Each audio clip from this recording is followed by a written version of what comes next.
So let's jump in. Mahalo everyone for joining us today.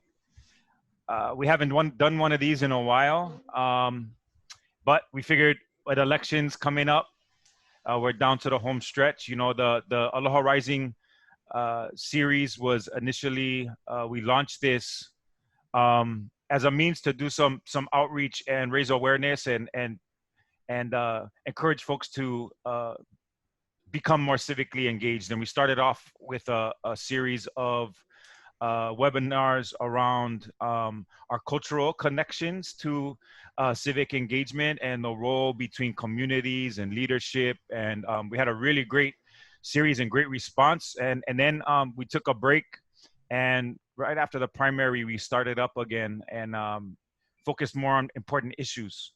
And so we talked about, you know, iwi kupuna. We had the folks from Hakipu'u who are, you know, advocating and you know, trying to ensure that the kupa of their aina, those in the ohanas that are lineal descendants of that place, maintain their presence and their connections to their aina there. So that's just some examples, and so we figured going into the home stretch of the election, we tackle an issue that is really it's not as well known. I guess it's not as easily it's not as commonly understood as maybe it should be. The public land trust, which has a long history. It's really the public lands here in Hawaii, and we're going to dive into the history of that. And just know that we hope that as we talk about these issues, again, the common thread here that we've shared throughout Aloha Rising is that yes, we do encourage folks to vote, but that is just one of the many, many tools in the toolbox in terms of how we become more civically engaged and how we collectively advocate for issues important to the Hawaiian community. So, and this is a very, very important issue. It's relevant to most all Hawaiian issues in terms of our legal framework and really the you know, the existence of the state of Hawaii. So we'll just, with that, dive right into it. Want to mahalo everyone who's joining us, all the viewers, and introduce the folks that we have talking story and joining us for this roundtable. First, Chad Blair of Civil Beat. Mahalo, Chad, for joining us, and mahalo for Civil Beat for collaborating. And we hope this can be the beginning of a beautiful relationship going forward. And we can do more of this. Thanks, Yeah. Davis. I just wanted to say, yeah, it's a pleasure to be here. Now, I got to say, Civil Beat doesn't take any position on ceded land revenue or on OHA's other issues, but you said it up front, civic engagement, getting people involved, the education purpose, that's something that we are very much behind. And as you guys also know, we cover OHA quite a lot. It's very important to our coverage at Civil Beat. And so it's a pleasure to be here. And I could just tell you, as someone who's been trying to understand ceded lands for a very long time, including for my dissertation back in the 90s at UH, wow. I'm still learning something. So thank you for letting me join in here today. It is a complicated issue. I have there's a stack of go-to books that I have at my, you know, within arm's reach at all times, just because gotta double check every year when it comes up. It's like, oh, forget something and you gotta go reference. So yep, it's a complex issue, and that's why we kind of, I don't think we're gonna simplify it, but we'll just try and I hope that through this conversation today we can just help people get a better understanding of why it's important, and then some of the basic nuts and bolts of it. So yeah, mahalo, Chad. And getting to our panel, we have Becky Soon, Jocelyn Doane, Kūhiō Lewis, and of course, Governor John Waiheʻe. So I'll just hand it off to you folks and let you amazing people introduce yourselves, starting with Becky. Hi, aloha mai kākou. Thank you, first of all, to Office of Hawaiian Affairs for just hosting this space and creating this opportunity for this discussion. You know, as you said, Davis, this is a really a topic that is not understood as deeply as I think needs to be, given how important it is for our community. Aloha, Chad. Thank you to Civil Beat for also helping to co-host this space. Aloha, everyone joining. Thank you for being here and just engaging on behalf of our community. My name is Rebecca Soon, Or Becky, either way, it's fine.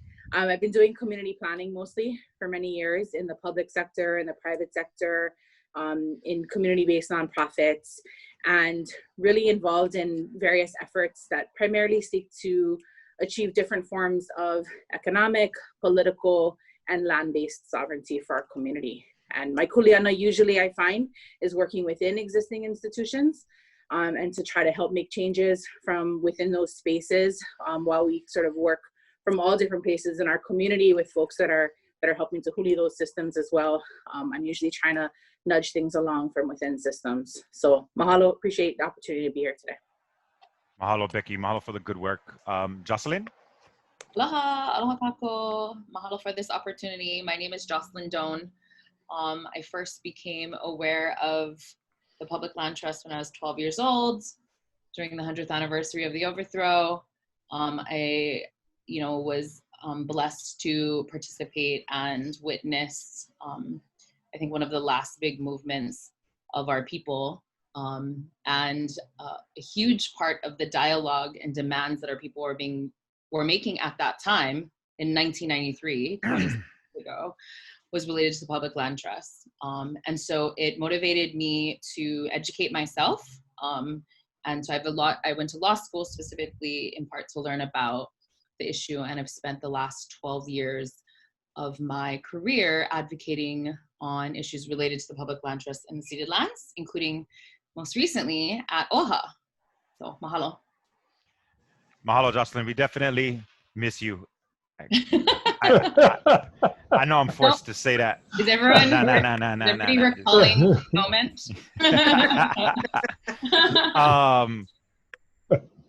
Many lively debates on issues, on this issue specifically, and many other issues. So yeah, mahalo for the good work, Jocelyn. Kūhiō. Aloha, everybody. Very happy to be a part of this discussion. Mahalo OHA for having these talk stories. I think it brings to light conversations that need to be brought forward. Thank you, Civil Beat, for playing a role in this and helping to elevate the engagement of our lahui. I'm the CEO for the Council for Native Hawaiian Advancement. Most of my knowledge relating to the Public Land Trust came from Jocelyn. So because I too used to be a product of the Office of Hawaiian Affairs. I spent some time there, and she would try to twist my arm to understand it so that I could convey that to the community. I want to point out that I am the only non-lawyer on this panel. So my job, as I see it today, is really to help translate what they're saying so that you can understand it. But happy to be a part of this panel discussion and look forward to the conversation. Mahalo. Yeah, that is accurate, Kūhiō. Mahalo for the good work you're doing at CNHA. And yes, thank you for being our non-lawyer participant. And I think that's a good opportunity to give a nod to Kahuli'au at the Richardson School of Law for the amazing work that they do in really turning out Hawaiian advocates. And I mean, that's where I learned about public land trust most, at any length, at any in-depth level. I was aware of it before then, but really law school is where we kind of got into the nuts and bolts. So yeah, thanks for pointing that out, Kūhiō. And last but not least, former Governor John Waiheʻe. Mahalo for joining us, Gov. Aloha, everybody. Aloha, especially to Kaipo from Waiheʻe. Just thought I'd mention that.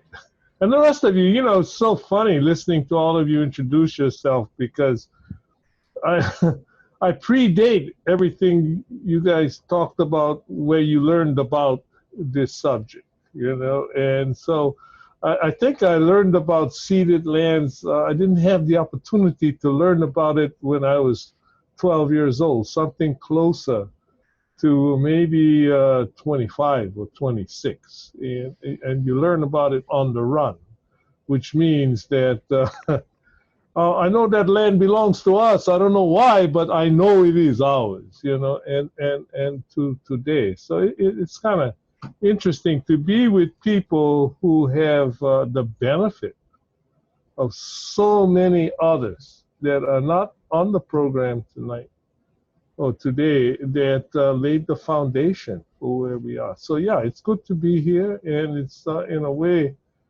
You know, most of my life I was the youngest guy in the room. Now I'm starting to be the, you know. Don't you dare mention, call me kupuna though. That would be a totally different argument. So, okay.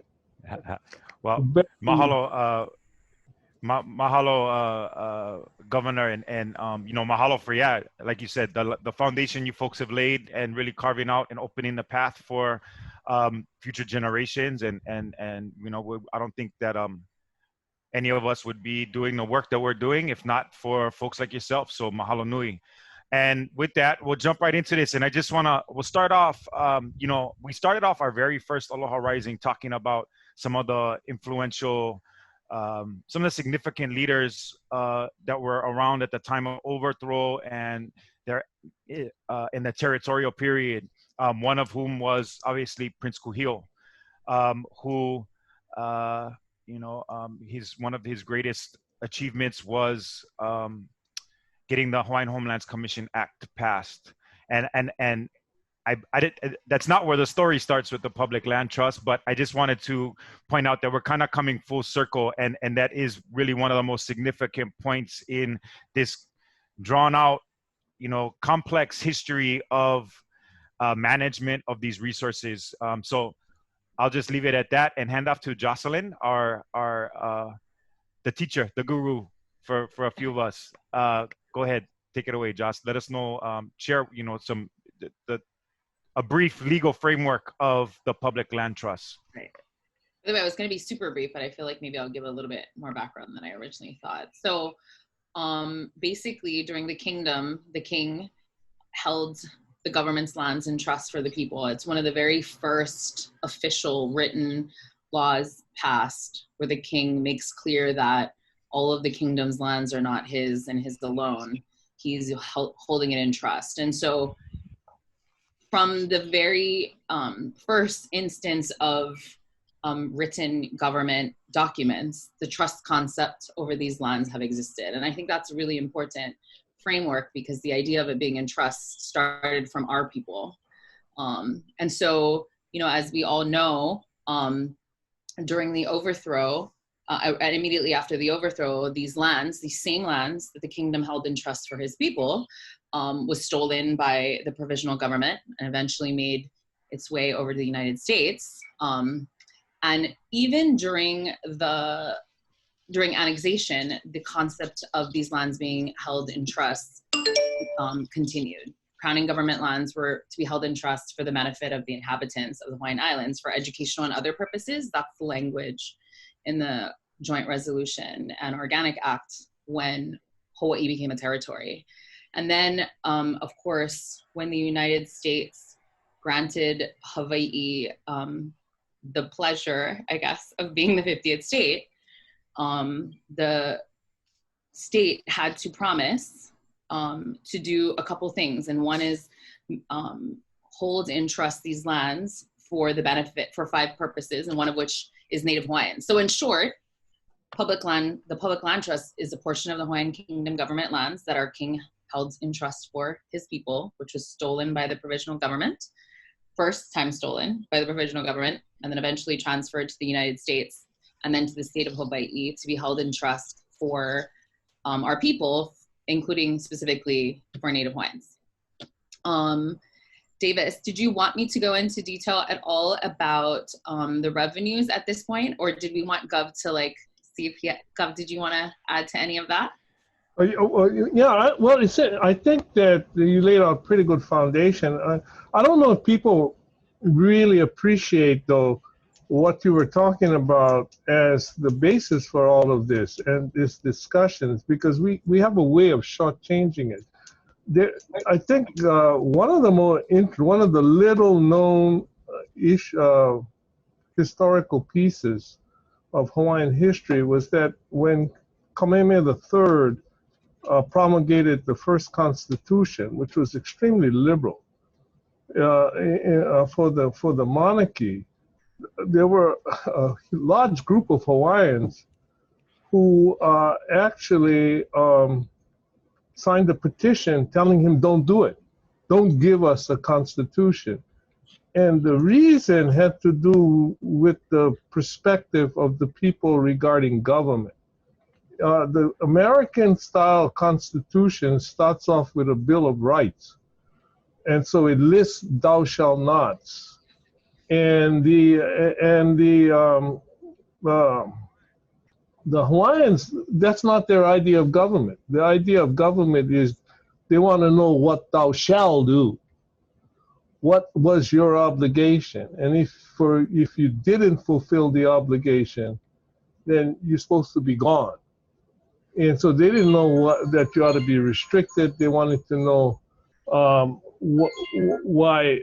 what you're going to do. Now, that same idea of what you shall do continues into this land trust, into this trust. The basis of this trust is the idea that there's affirmative duty on the part of leadership to do something for the people that they are in charge of. And the second part of that, which you mentioned, is the fact that this trust, this idea of a public land trust, actually has two beneficiaries.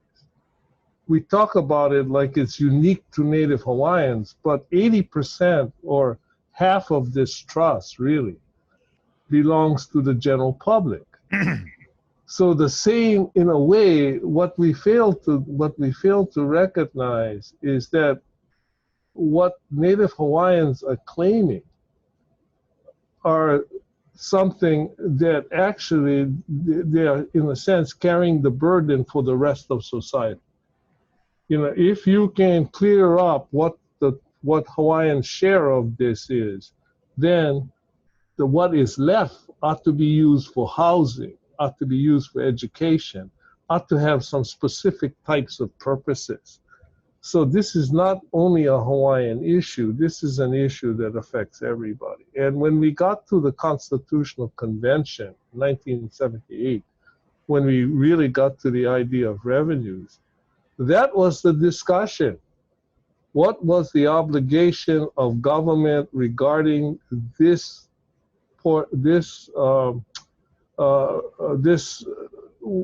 guarantee, this contract that they had made with the United States and, in a sense, with the people of Hawaii? And it wasn't being fulfilled. So it isn't being fulfilled for Native Hawaiians because we're definitely not getting 20% of the revenues. But I think if people look at it more deeply, it isn't being fulfilled for the general public either. So anyway, that's my little share at this point, anyhow. Yeah, Chad, I'll hand off to you. You have anything that piques your interest thus far? Yeah, thanks, Davis. And by the way, I see comments are coming in already on the chat. I disagree, and so forth. So I know Davis is going to be on top of that and getting to some of those questions. One of the things that I think a lot of people don't understand, and I'm hoping that both Jocelyn and the governor, but also Kūhiō or Becky or Davis wants to chime in.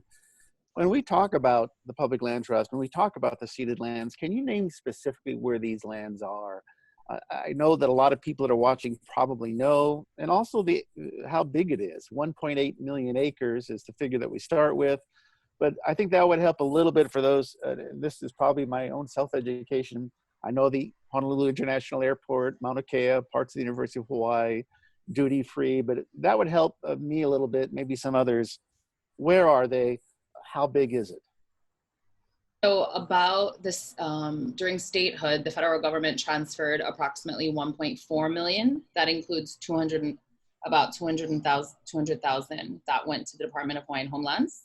So that's not a part of the public land trust. So it's about 1.2 million.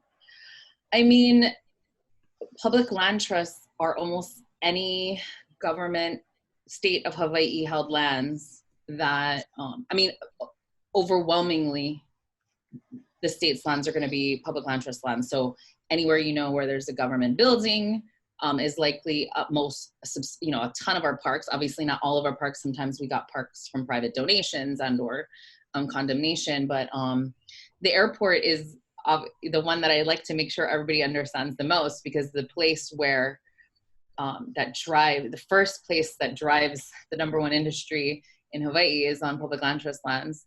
And then of course, and to sort of one of the points that Auntie Noinoi is bringing up, most of our military lands are ceded lands, but until those lands are transferred back to the state, they're not public land trust lands. So there is a process for those lands to be transferred back. And if they are, they become public land trust lands. So that's a little bit of a sort of a complicated thing. But I mean, a significant amount of the public schools are on public land trust lands. Yeah, a lot of the parking, you know, I'm thinking off the top of my head, the kind of revenue that we get. So parking fees, a lot of our state hospitals are on public land trust lands.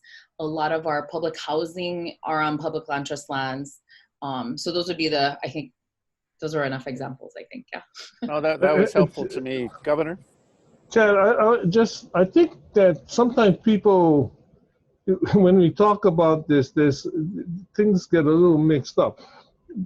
Public land trust lands are not necessarily synonymous with Hawaiian lands or something that ought to be Hawaiian, or with all the lands that the king put into trust.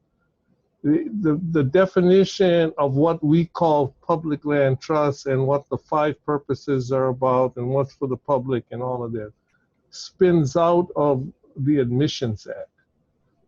So not all of the lands that should be included in the inventory of what was originally Hawaiian lands, I'm using these terms very loosely, is necessarily in the public land trust, like the military lands, like other lands that still need to be decided. But with regard to what OHA's 20% revenue base is all about, that spins out of the lands that are found in the Admission Act.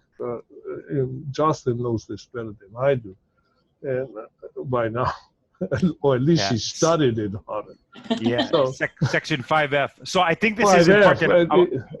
I want to pause for a second because this is, you pointed something very significant out, Chad, and that is how complicated this gets from the outset, right? What lands are we talking about? How was it divvied up through the various transfers? And it is complicated, and we could spend hours talking about this alone. And it really, I want to acknowledge, like, this is, you know, it's not this process in determining after the CONCON, you know, which set out to determine, you know, the rightful amount or how to provide justice for Native Hawaiians for lands that were taken without compensation, right? That was the crux. And it set out this path that really starts with serving justice, becomes very, very complicated, right? So we know that there is a corpus of lands. There is a set of lands out there that are the public land trusts that make up roughly 1.4 million acres at this point after statehood. That said, let's talk a little bit about how you folks, let's touch on the revenue part, right? So you identify the lands, and maybe a way to start to reconcile or provide some restitution to the Native Hawaiian people is, let's determine what revenues are coming out of these lands. Is that accurate, Gov? Like, how did that transpire, you know, in terms of, connecting lands to revenue to justice? Well, I think, well, first of all, again, you know, we need to realize that all of these concepts start with a framework that was established within the United States system. So these are things that happen after Hawaii was absorbed by the United States, in the sense that lands were returned back to the territory and subsequently to the state of Hawaii. And those lands, as a measure of trying to, I guess, achieve some form of justice, the revenue for those lands were specifically, portion of it was specifically allocated for the betterment of Native Hawaiians. I mean, there was no doubt that's, you know, it's in. So those things are sort of contractual, in my opinion, under the laws of the United States. So you get to, that's a very important distinction from dealing with Native Hawaiian lands from the laws of the international community. So within our contract, the state of Hawaii's contract with the United States, what were Native Hawaiians entitled to? See, so when you look at it that way, the whole issue of ceded lands revenues for the Office of Hawaiian Affairs is not something new that had to be given. It was something that was already designated to happen from the beginning. And it's never been actually followed. So this is like, you know, it's like the same law as in a way, as as something like a traffic ticket, but some people don't pay it. But Hawaiians are wondering why don't we get it? You know, when it's the law.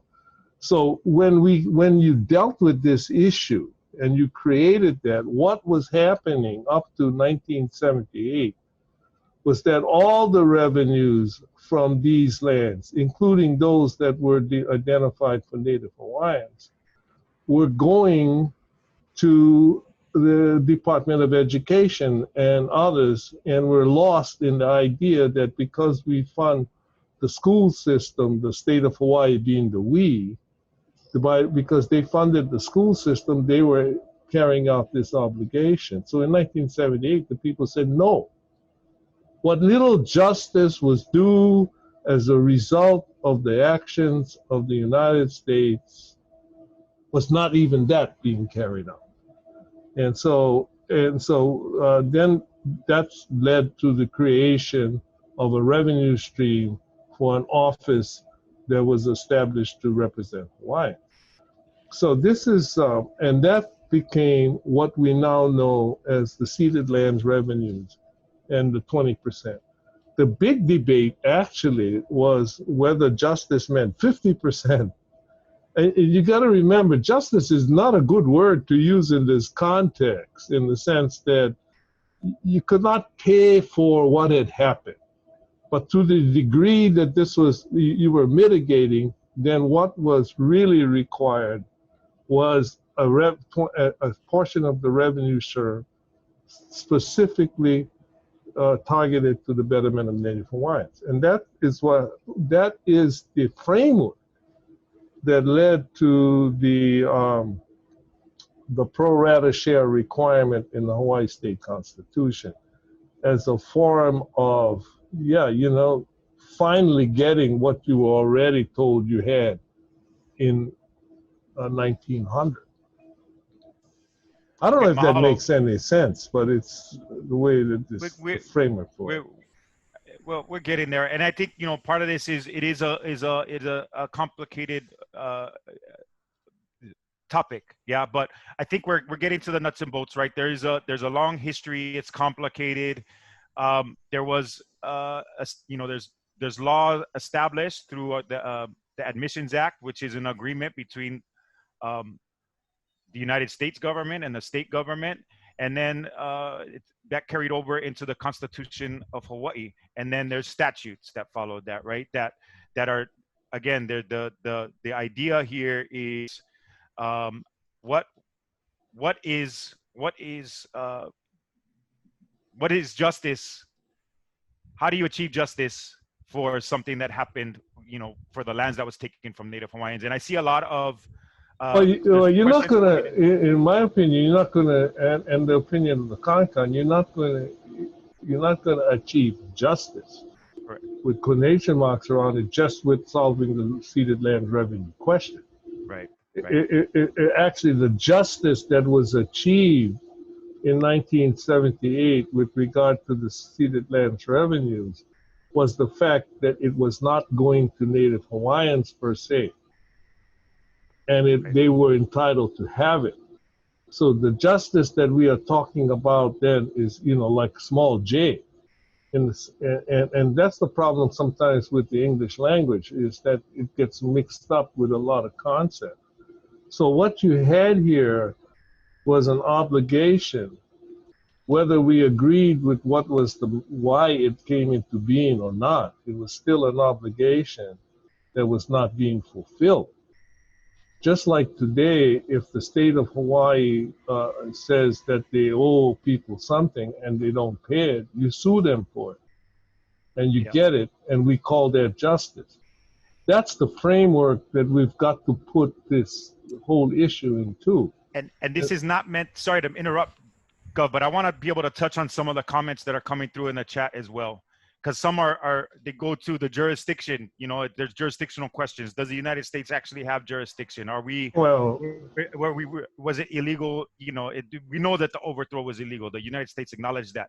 The question I have that I think that can maybe touch on that is, this was never meant to diminish any claims regarding the kingdom and the illegal overthrow whatsoever. Is that accurate? Yeah, absolutely. That's the point I'm trying to make. Very forcefully. It is carrying out an obligation that was due to Hawaiians in the system that they never agreed to be in. Okay? Right. And once you understand that, then you can separate the two ideas. The fact that you are going to get what is due you by law in a system you didn't agree to be in is one thing. It doesn't change your desire or your need or your belief that the bigger injustice needs to be also dealt with. And so can I jump in here? Yeah, go ahead. Go ahead, Chad. I wanted to jump in too. Actually, I want to bring Kūhiō and Becky in here too. Kūhiō, please. So I was just going to say, we probably have folks on different educational levels, right? And so at the lowest common denominator, the fact of the matter is that that Hawaiian lands were stolen. And then through an effort to try and reconcile something so that Hawaiians wouldn't be left out of the fray, or would have something in which would help their stability, advocates advocated that 20% of those revenues go to support Native Hawaiians. And now, fast forward, which is where I think we're getting, we aren't even getting that. So we've been screwed all over the place. And that's absolutely. We're not even talking about the Department of Hawaiian Homelands and what's going on there. So for those that are on all different levels of understanding the issue, it is true that Hawaiians have been screwed multiple times, and we continue to get screwed, which is why we are bringing these types of educational forums so you can help us figure out how to unscrew what's going on. Thank you. And help advocate.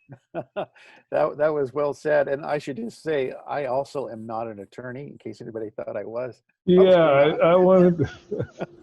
Good point. Becky, I wonder if you could help us. Maybe this is along the same lines as Kūhiō.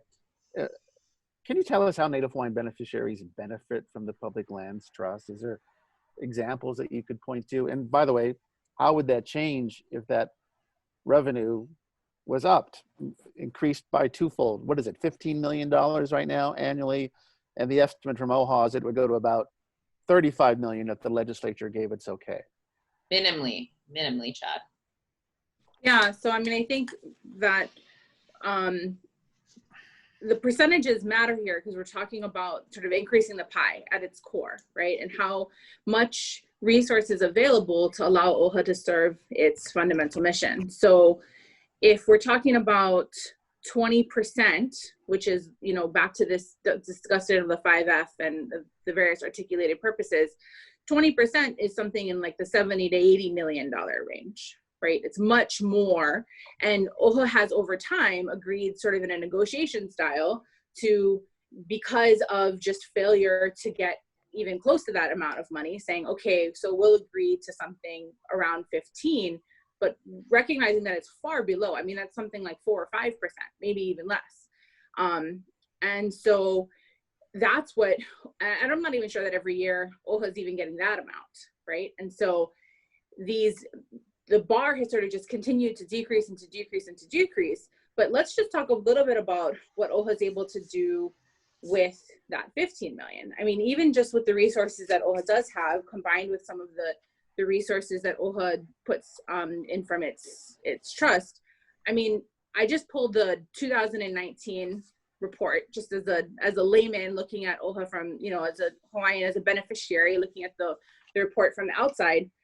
Just some of the grants that OHA has provided support for. This is just last year. So charter schools, Ahopuna Leo, a list of cultural grants, economic self-sufficiency grants from things like providing support to Hawaiians to qualify to buy homes, Habitat for Humanity, housing corporations that are building homes, supporting Hawaiian Homelands, who's also significantly underfunded, as Kūhiō touched on, and is a whole nother conversation. Educational grants from grants within the school year, within the just baseline educational services, to after school care programs, quite a bit of support in Native Hawaiian focused charter schools, which we know need far more support as well. Health programs, I saw Uncle Hardy on here as well.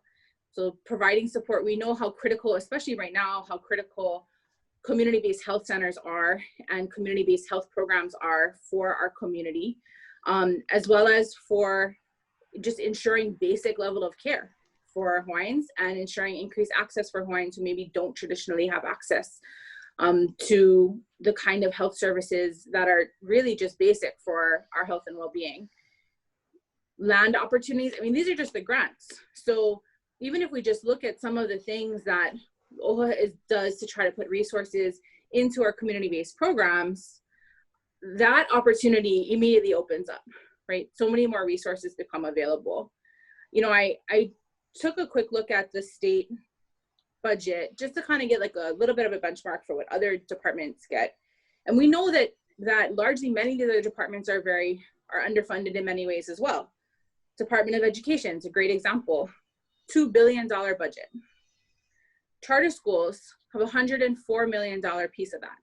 I think many people here know, and especially those who have invested into making our Native Hawaiian serving charter schools a really important, critical part of our community. They're not nearly as well funded as they need to be. We know that they're not supported, especially in their facilities. Yet that 104 million is 7 times more than what OHA is getting in entirety out of the state budget. And that 104 million is 2 times OHA's entire budget. OHA's entire budget. So we think just a little bit about the amount of kuleana that we place on OHA, and I think as a beneficiary, rightfully so, but the amount that we're asking for OHA to do to play the role within our community, the amount of resource is like a critical input to that. Even if I just think about my own, you know, family's household budget, the amount of money that we can sit and we can talk about how are we going to spend, let's say for, you know, many households, how are we going to spend $2,000 a month to pay for all of our expenses, housing, food, etc. We can argue over the way in which that's being spent and allocated. But at the end of the day, the real question is, can families really survive off of $2,000 a month? I think it's sort of there's a similar analogy for me here. I think that the PLT conversation, the public land trust conversation, is important because it takes a step back and out of, okay, yes, we have to have the conversations about how we're best utilizing the resources that we have available. But let's take a step back and say, this isn't even close to what's needed to address the needs within our Hawaiian community. And so, yes, I mean, it was the perfect softball tee-up question, Chad, thank you.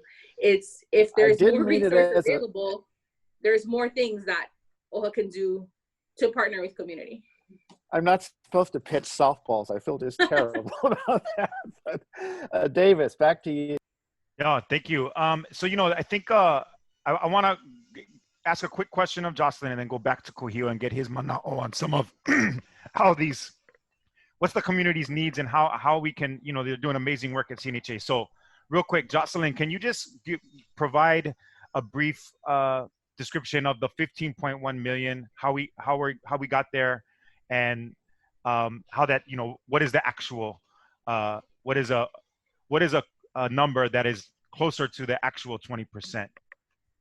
So I think as Governor explained, since statehood, there has been a dispute over the amount that OHA should get, you know, and since OHA was created. In 1980, the legislature, in enacting the OHA statutes, you know, to create OHA basically, went back and forth on whether or not OHA should be getting 20% or 50%. And I think they landed at that time on 20%. And then the very first time that the amount was calculated was when governor was the governor, actually. The legislature and the governor worked with OHA to pass Act 304, which was kind of basic, like a calculation or a definition. And the first time that they calculated that amount that was due to OHA was in 1993. And at that time it was 15 million. So we're literally talking about the same exact amount of money that OHA is getting 27 years later, which we know can't possibly be accurate.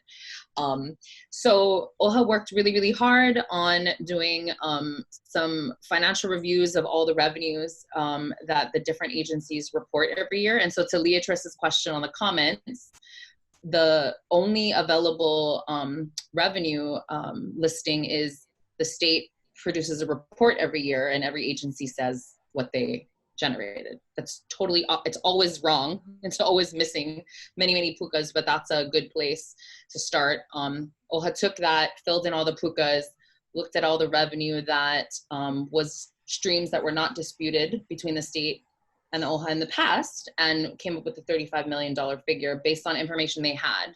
And so 35 million is a much more appropriate number, but it's definitely the floor of what OHA should be getting, because there's lots of information that OHA didn't receive. And to Hamuela's point on the Facebook comment about the University of Hawaii is a perfect example of an organization who's refused to provide sufficient information to determine, you know, are there more revenues being generated at UH, for example, where our people pay tuition and bring in federal and private funds in the millions and millions of dollars, and whether or not they're paying their fair share. Because we think the answer is probably no. But yeah, was that good? At least minimally 35 million is the answer, minimally.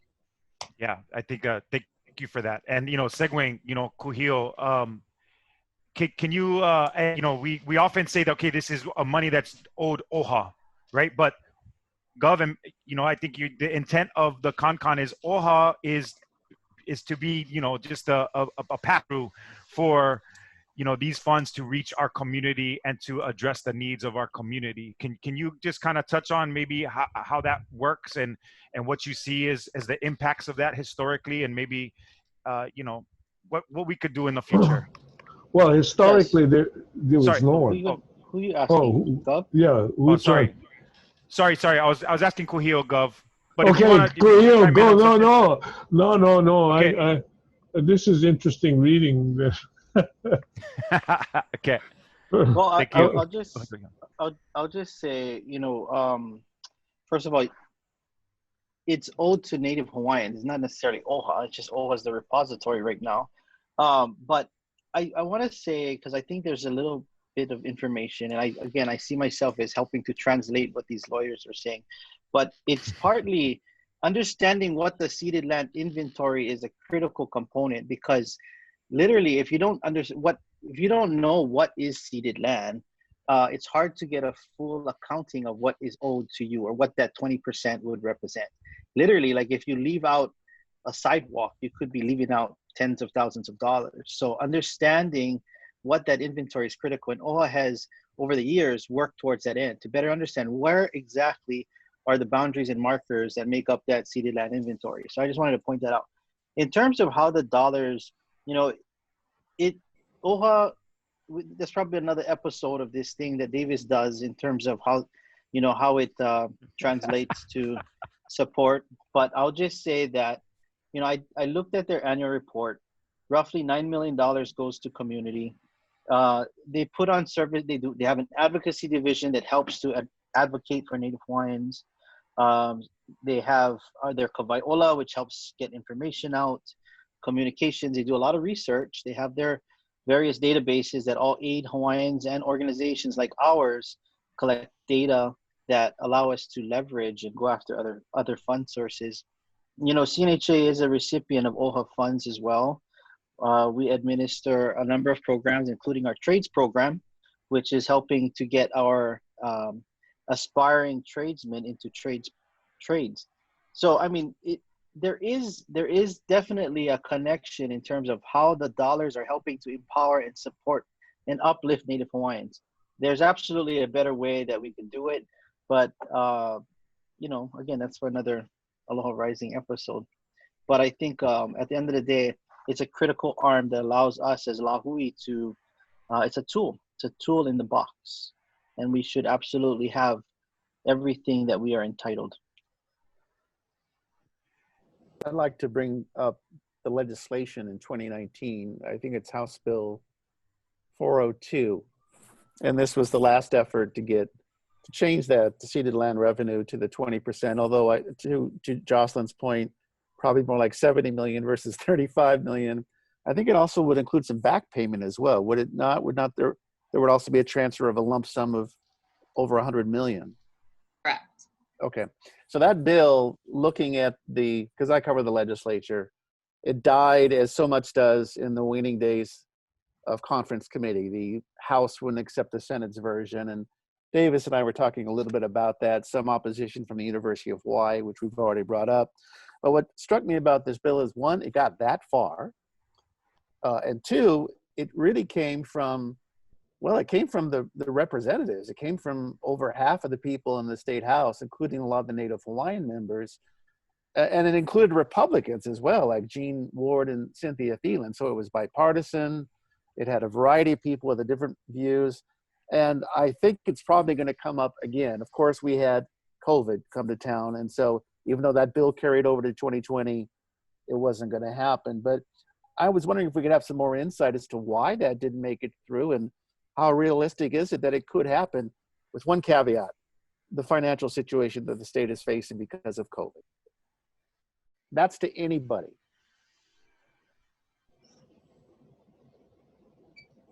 I wanted to see if Gov wanted to answer, but I mean, I guess I'd say, why didn't it pass? You know, I think that we need to get to a place where leadership thinks that this is a priority, that addressing the needs of Native Hawaiians are a priority, including not just at the legislature, but including in the governor's office. We have, and I'm not at OHA anymore, but when I was at OHA, we made significant attempts to work with the governor and his departments on, you know, having a conversation about, you know, how do we build upon the agreements that the state and OHA has made in the past. And, you know, that really, and I can say now that I'm not there, that didn't go anywhere. Like, we just have never been his priority. And so what you saw in 402 is like all the departments saying, you know, whatever they wanted, as opposed to having a clear, you know, direction from leadership. So that did not happen. I don't think that's the only reason, though. We have to also make sure that, you know, the leadership of the legislature is on board as well. And I think they have a variety of different sort of reasons about what, you know, I think ultimately we're not a priority. And I think that, in my opinion, there are I think we use allegations against OHA and or audits of OHA to you know, to suggest that OHA cannot handle these funds adequately. And I think that's ridiculous. I mean, every agency gets audited regularly, and every audit of every agency identifies opportunities for improvement. And we're not funding those agencies properly. So yeah, that's what I'd say about that, I guess. And the feasibility moving forward, I think that honestly, COVID is going to be the new excuse for not funding OHA appropriately, which I think is ridiculous. If we're all going to suffer, we all need to suffer together. And that doesn't mean just pushing, you know, Native Hawaiian interests to the side. But yeah. I mean, I'll add to it real quick. And I'll just say, there's a number of reasons why they're not giving us the 20%, but I think the overarching reason, or what they say, is because they don't have money, or there's some reason over there that there's competing interests, right? But I mean, at the end of the day, if you look at it, if you make an agreement, or you should abide by it. This is not just arbitrary; it's actual law. I mean, they owe 20% to Native Hawaiians, and they should live by that. But that said, the key component to solve it, which is what I think is important, is that we focus on how do we address it going forward. It's going to take Hawaiians voting. It's going to take Hawaiians getting civically engaged, because right now I can tell you, because I go to that legislature, they honestly believe that Hawaiians don't vote. And if we don't vote, then how does it scare them one bit? They rather go cater to the people that do vote. And it's harsh to say that, but that is just the reality. The reality is that is the perception, and we need to change that perception. And that's why civic engagement for CNHA, even OHA to a degree, is really important. It's high on our priority list because we have to flex our mana in all different ways. Becky, Gov, you want to jump in? Well, you need people to be, I'm just going to second what Kūhiō and what Jocelyn said. I mean, the fact of the matter is, the powers that be may not be following the law because they don't need to. And to a certain degree, we need to thank Donald Trump for showing us that politicians get away with stuff like that. And because he does it so obviously. And the people in charge that we're used to are a lot more subtle. And what is that? I mean, we have a constitutional amendment. We have constitutional amendments requiring certain kinds of behavior, not only for OHA, but for the way we protect water, the way we protect land, and the rest. And I don't know, I don't know whether anybody's ever done an inventory or an audit of how many of those provisions actually are being carried out. I mean, why audit OHA and not the framework within which it exists? That's a good question, Gov. Can I jump in there? Because we skimmed over years and years of legal battles around these amounts, right? It went to the Supreme Court a number of times. The lawsuits started in the early 80s. There was a couple of different lawsuits and legal decisions. Can you just touch on, touch on that? Like, what has that dynamic been between, Native Hawaiians, OHA, and the state following the law? Well, I think for one thing, what has happened is that the Supreme Court ultimately dodged the issue by saying that the amount of revenues that OHA gets is a political question, which means that they have decided not to decide it. and the same thing happened with Hawaiian Homes. But at a certain point, that whole idea starts to lose its force. I mean, there's a certain point at which delay becomes a violation of due process. And I frankly think that that's where we are right now. And someday somebody's going to sue, and the numbers are going to be a lot worse than people realize now. It's, I don't know at what point does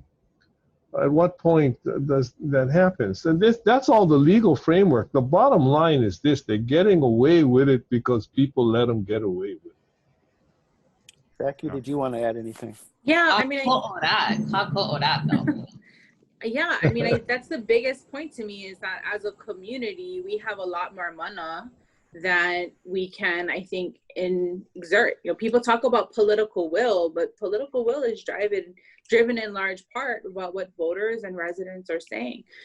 I think that, the conversations have been very melded together about whether or not people agree with how OHA chooses to operate and utilize its funds, together with whether those funds should reach its beneficiaries.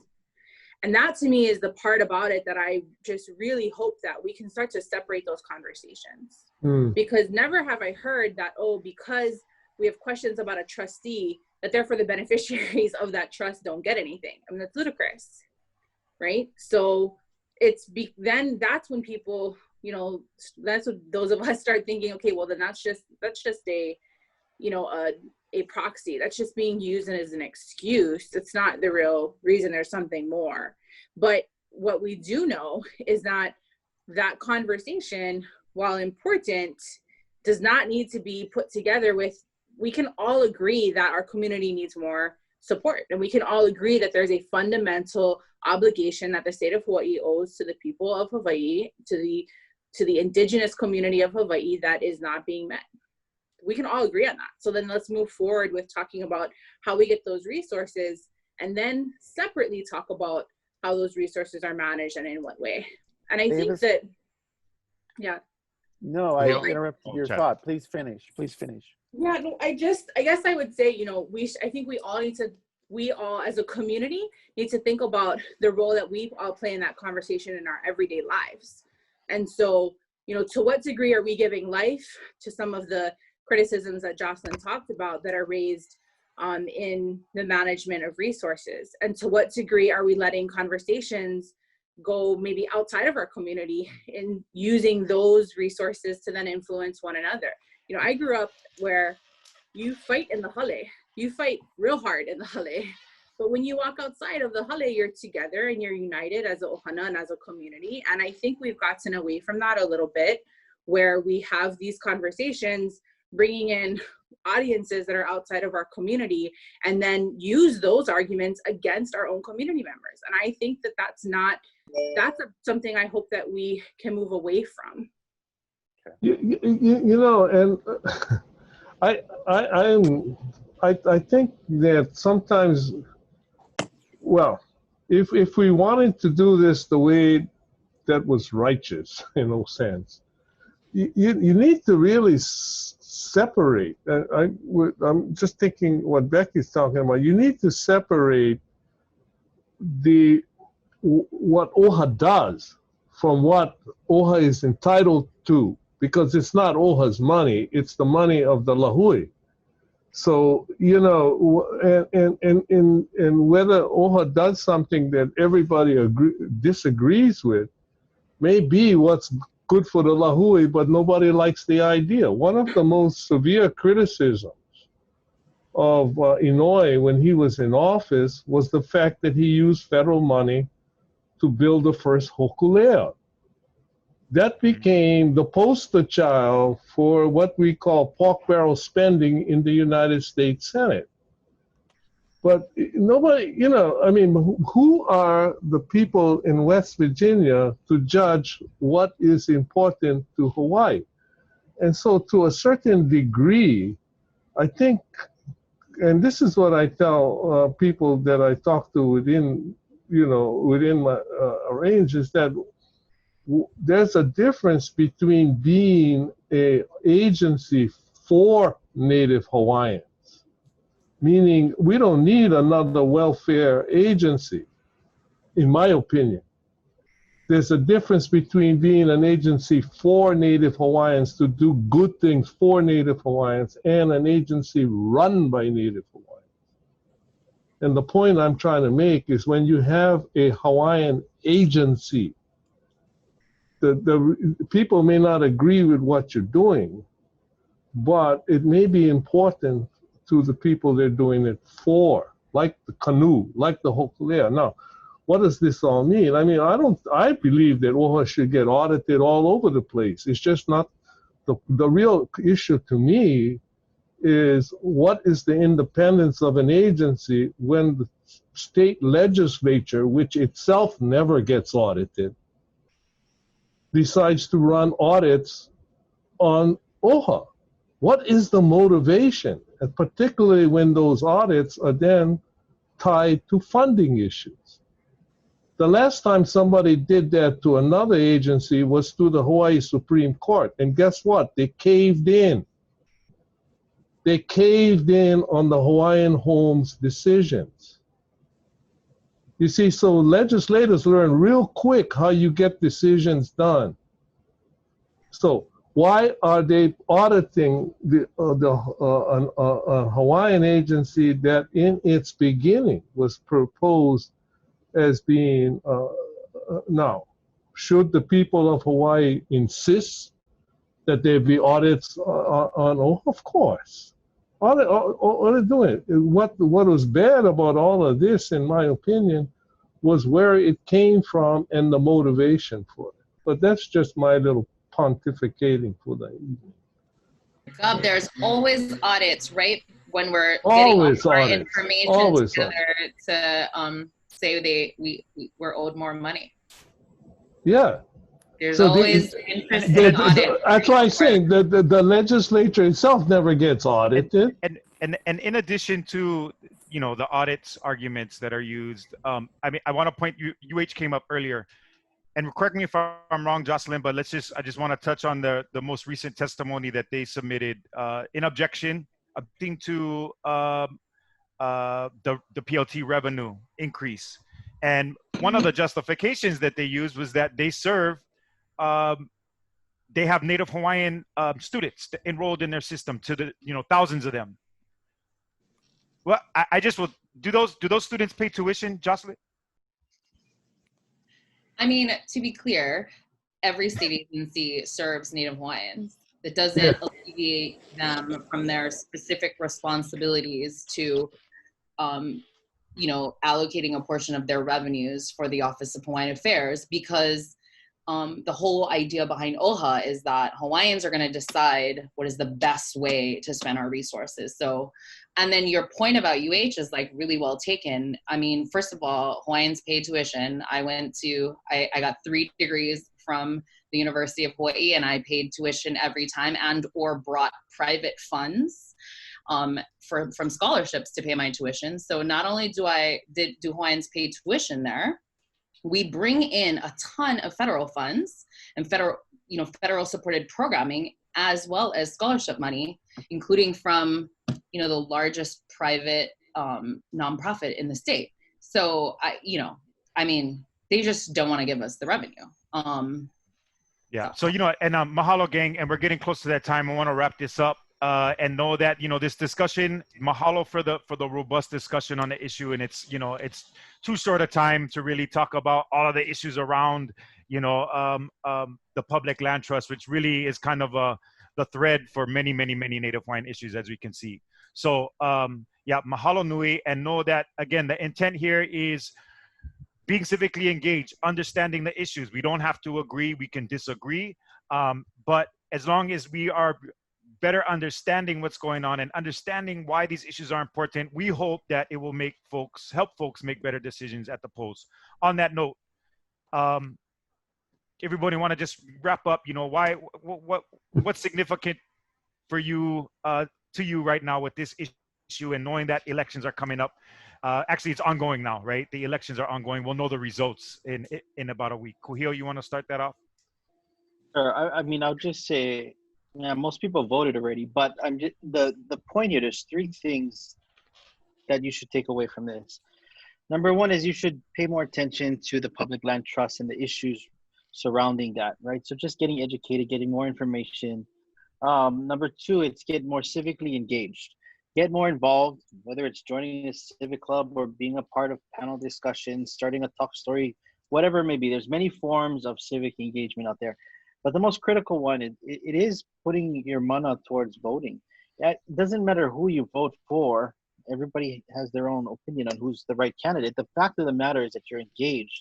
That vote is very powerful, and it is what holds our elected officials accountable. And so use it. Don't let a small handful of people decide who's going to run our politics or our OHA or even the various municipalities. Use your vote. Be a part of the process. Engage. Hold them accountable. Mahalo again, OHA, for the opportunity to be a part of this. Mahalo, Kūhiō, and mahalo for the good work at CNHA. Becky? No, I'll just call Kūhiō's 3, be engaged, and there's still time to vote. So 314,000 ballots received on Oahu alone, I think as of yesterday. I think that shattered certainly into the recent and recorded records. People are wanting their voices to be heard. So it's not too late. You can still vote across the Pai'aina, but also there's lots of other ways to be civically engaged, right? Talk to legislators, come and talk to communities, maybe especially this time of year, but we have very high access, compared to a lot of other places around the United States to our legislative bodies. Talk to them about these issues. They're not easy, but talk to them about it. Open a dialogue, get them to be part of the discussion. Have them hear that community is saying that we deserve the resources that our community needs. So, mahalo.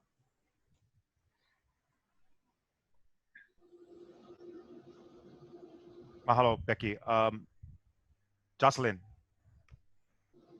I mean, I'm obviously super passionate about this issue. I'm super excited every time folks that are less aware want to get more information. So yeah, seek out information from folks.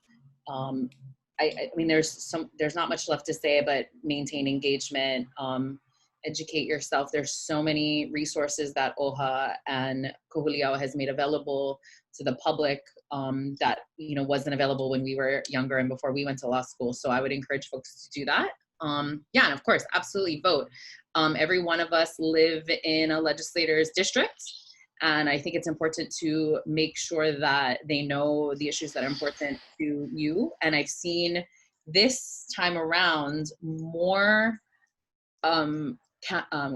campaign discussions about this issue than I've ever seen before.